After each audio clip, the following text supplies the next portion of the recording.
Hi guys, so I've been wanting to jump on here to share a little bit more about my recent experience, which was falling off a quad bike in Tulum in Mexico.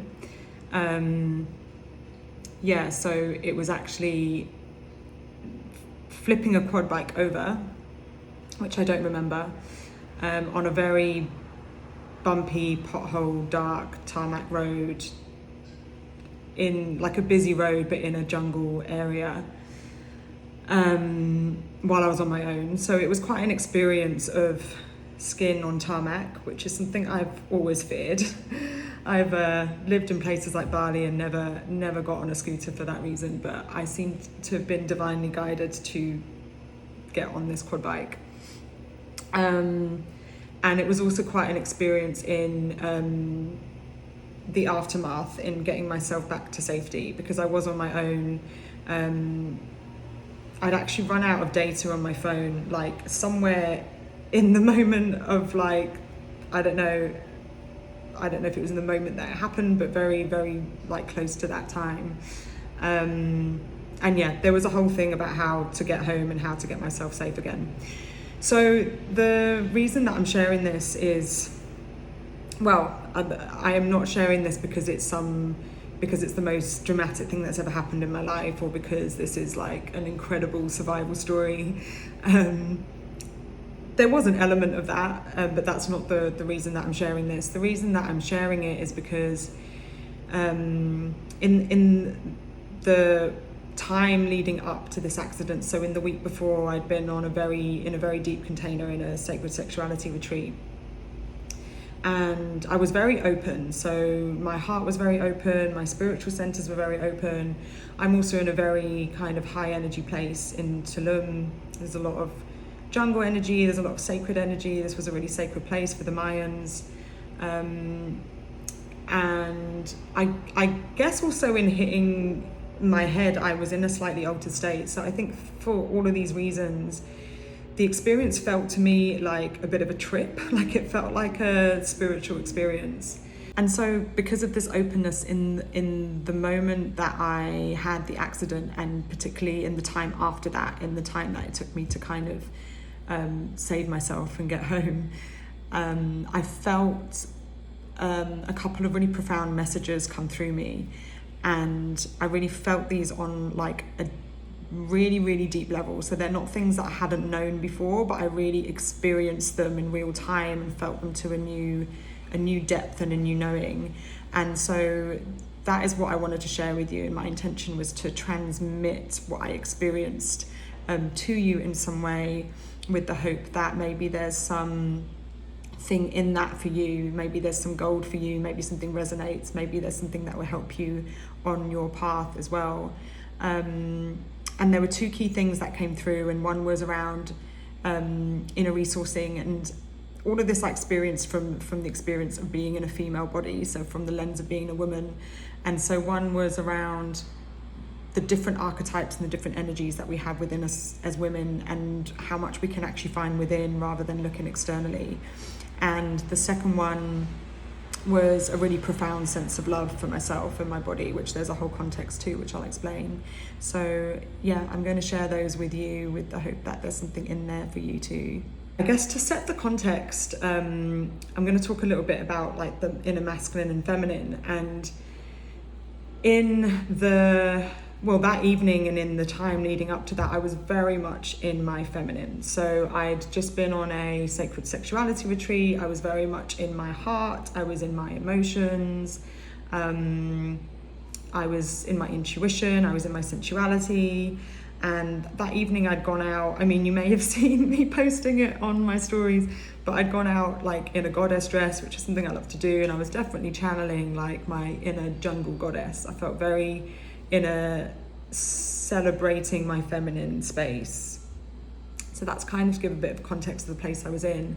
And then the moment that I first remember is driving off. I met a couple in a bar, and then I said goodbye and was driving off. And then like I said, I don't have a recollection of the moment of a crash.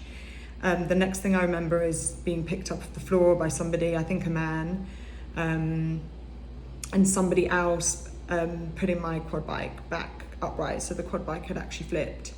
And I definitely felt a sense of like shock and that I was hurt, and some vulnerability and some fear in that. But then what immediately came through for me was such a strong sense of my inner protector and my inner masculine coming through.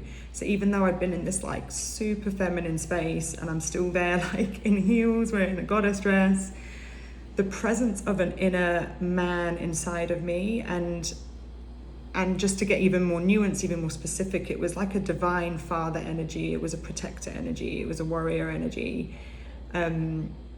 coming through. It felt like a really felt experience of that energy kind of coming to the forefront. If I'm thinking that I have like an inner family of masculine, feminine, inner child, all these different archetypes within me, this is, I mean, it's so interesting because this is work that I do with clients, and I really just got to have a felt experience of it happening in real time. I really felt the inner masculine in me come to the forefront and kind of hold everything else within me and say, like, I've got this, I'm gonna make this okay. And so I do remember being asked if I was okay and if I needed help, and my memory is that I absolutely did not want that. So there was like no part of me that wanted saving in that moment. I had this deep knowledge that the saving of myself was going to come from me, and I think that was a deep kind of truth. I think that probably the best way for me to get home was just for me to get home myself in that moment. And so I kind of just went into action. I got back onto the quad bike and I started driving back, which was the same potholed dark road in the jungle. I still had about at least 20 minutes to get home. In that moment, my phone seemed to have stopped working, so my data had gone. I wasn't completely sure where I lived. I'd moved recently and I was living in a part of Tulum that for me is like a complete maze. It still confuses me. Not all of the roads link up, and the pins are never in the right place to where you actually want to go, so it was all a little bit disorientating. But yeah, I just felt this deep knowing that I'd got myself. And I think what was interesting about that moment is that it's not that there was only the presence of my inner masculine. I really felt the presence of like all these different parts of myself.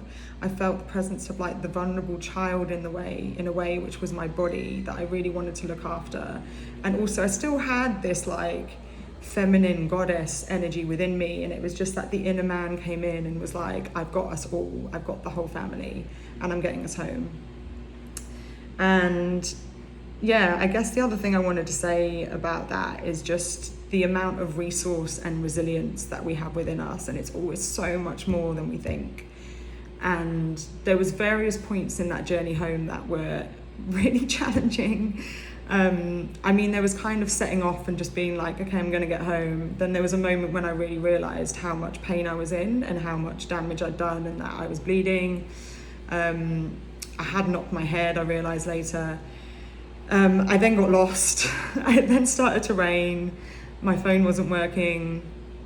And then when I finally got home, I had an arrangement with the flatmate I was living with of a place we were leaving a key, and it wasn't there. And she'd messaged me saying it was somewhere else. It was somewhere, like I had to go somewhere else to get it. And there was just, yeah, that was like a whole other challenge at 1 a.m. that I had not bargained for.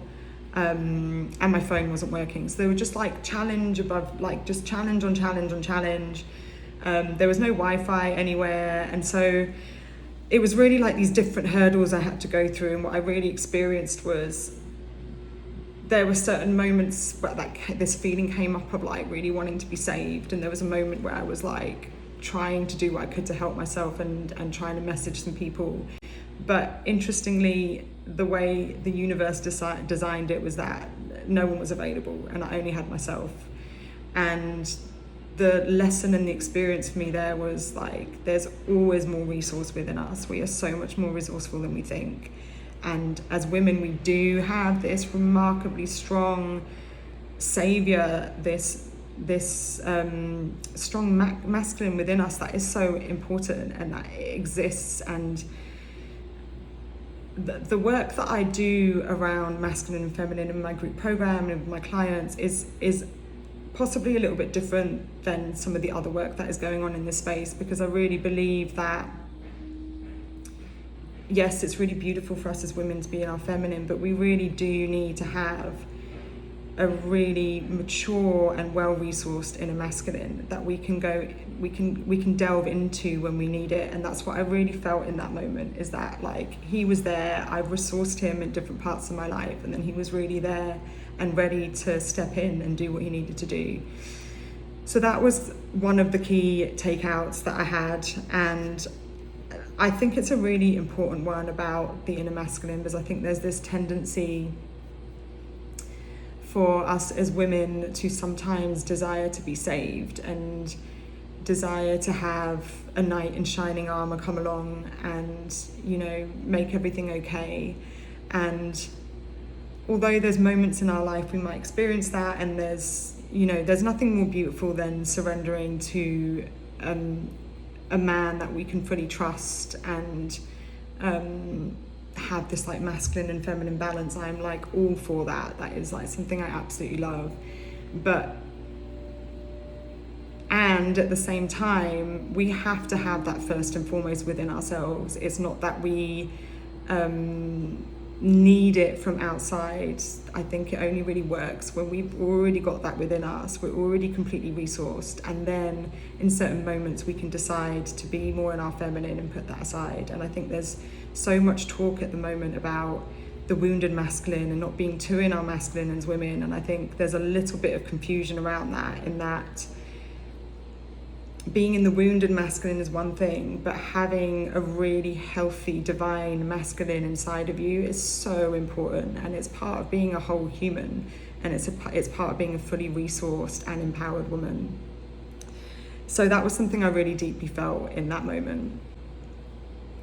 Okay, and so the second thing that came through for me was, around my relationship to my body.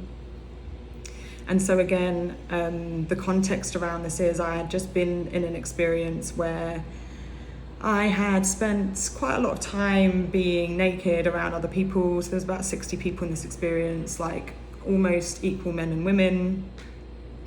And there was a lot of revealing my body and being comfortable in my body. And there's always things that come up for me around that. I've been on quite a journey with my own body love, and I'm in a very different place than I used to be. But I am human, and there were definitely moments in that experience where I wanted my body to be different. I was criticizing certain parts. I actually went into that experience a little bit unhappy in my body. Like I felt a little bit not 100% well, like a little bit bloated. I wasn't feeling like super good about my body, and criticizing it. And there was moments I was celebrating it, and there was moments that I loved it, but it was kind of this fluctuating process. There were moments of comparison, of looking at other bodies, and all of these things that I think probably most women listening can resonate with. And there was this moment where I was driving myself home from the crash, supported by my inner king, and I really became conscious of the amount of damage I'd done to my body. I think when I first crashed, I think it's normal. It's kind of like a shock, and the bleeding doesn't start till a little bit later, and I was kind of like, I'm fine. And there was a moment, I don't know, 10 minutes later, where I really started to feel the pain, and I really didn't know the exact extent of what had happened, but I knew there was like damage there. And what I felt in that moment was such a profound love for my body, like that I can only compare to, and I have not been a mother giving birth to a child, but that a mother would feel for a newborn baby, like meeting it for the first time. It was like such a profound feeling of this being this beautiful child of mine that I just wanted to look after so much, and that I wanted to protect so much, and that I felt so grateful for. My phone is cutting every few minutes, but that's okay. So I guess it was just this realization, this felt knowing of like the divinity and beauty of my body, and in that sense of like really asking for forgiveness for all the times I haven't treated it that way or haven't seen it that way. And there's two parts of that. Like one side is like, yes, our bodies are these amazing vehicles and this amazing technology that serves us, and they do so much for us, and we're so lucky. If we do have 4 limbs, then we're so lucky to have that. But equally, I really saw the beauty of my body. Like, I really saw the beauty. And, you know, I think we really, especially as women, we experience our bodies through this really clouded lens of what it's meant to be and what's right and what's wrong, and really nitpicking on the things that we don't like. And another thing that came through in that moment for me was not just like how much it serves me, but the absolute perfection and beauty of my body. And just like, I had so much love for my limbs, and just I just wanted to like let them know that, and love them, and tell them that I was going to get them home. So again, I had this like experience of the multiple parts of myself, and it was probably quite an image, because I had like my body being almost like the vulnerable child of myself, and then I had this real nurturing mama energy. And I remember I was holding my body with my left hand, and the left being the feminine side, and then with my right arm I was like on the accelerator, just getting myself home, and that was my inner masculine. And I was also obviously still wearing like a goddess dress and still channeling that energy in some way. So it was like my whole inner world, my whole inner family was like happening in a kind of psychedelic experience in that moment. So yeah, I think that's a felt experience that will remain with me for a really long time. So yeah, there's so many other lessons I took from this experience. I mean, obviously there's some really obvious ones about going slower and driving on quad bikes at night in a dress and all those things, but those were the 2 really like key things that I had a felt experience of, and that I wanted to share and transmit. And so if you are a woman or a man who sometimes gets into this place of feeling like you'd really like to be saved by someone, really like to be someone to come along and make everything okay, and you know, I think that's very human, and I think for women especially, we've been fed that in a lot of our culture, that that's going to happen, and there's beauty in that happening sometimes, but really our knight in shining armor is within us, and it's not forgetting that, and it's taking these moments to practice that and to find that resource within us, because I think every time we do it gets stronger. And equally, if you are a woman or a man, or anybody who finds themselves criticizing their bodies, feeling self-conscious about their bodies, or any of those things, and I'm not saying I will never be in that place again, but I hope that some of that message of like real pure love, and really the divinity and perfection of our bodies, and just how amazing they are, comes through to you. I'm going to certainly be carrying that with me for carrying the like imprint of that feeling with me for a long time. And thank you for all your love that you've been sending me. I'm doing well spiritually, I'm doing well, my body is healing. Obviously there've been some frustrations, and there's many things I can't do at the moment, and I have been in some pain, but I really do think that everything happens for us, and when we live life with that lens on, then we can really excavate such gold from any experience. So I hope this serves you in some way. I'm sending you so much love.